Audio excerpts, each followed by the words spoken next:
তো সেই বেলগ্রেড হুজুর কি বলছেন, আমারও পরানো যাহা চায়। রবীন্দ্রনাথ ঠাকুর আমারও পরানো যাহা চায় লিখে মনে হয় খুব একটা ভুল করে বসেছেন। তো সেটিকে তিনি ইসলামিক ভার্সন, আমারও পরানো যাহা চায় ইসলামিক ভার্সন কি হবে তিনি সেটি ঠিক করে দিচ্ছেন আর কি। চলুন শোনা যাক। এই জন্য নজরুলকে ভালো লাগে। ঠাকুরার আছে কিছু? ঠাকুরের কিচ্ছু না। আমারও পরানো যাহা চায় তুমি ঠাই গো।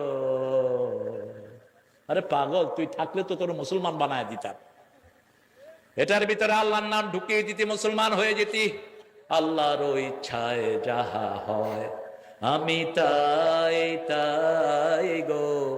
আল্লাহ ছাড়া ত্রিভুবনে মোর কেহ নাই, কিছু নাই গো। ঠিক কিনা? একজন ত্রিভুবনে আমরা কেউ নাই, আগেও ছিলাম না, পরেও থাকবো না। থাকবেন কে?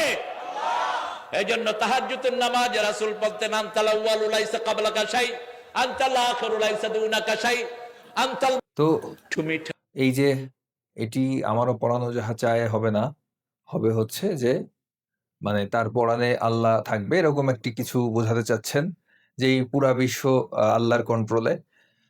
আমি বুঝি না যে হুজুররা শুধু মানে বিখ্যাত কবিদের, বিখ্যাত গীতিকারদের গানের সুর, গান নকল করে কেন তারা নিজেরা গজল তৈরি করে।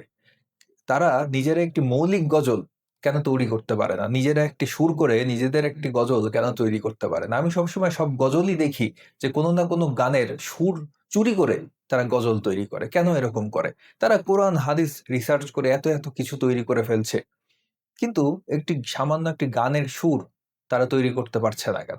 এটা আমার প্রশ্ন থাকলো হুজুরদের প্রতি। আপনারা যদি জানেন কমেন্টে জানাবেন।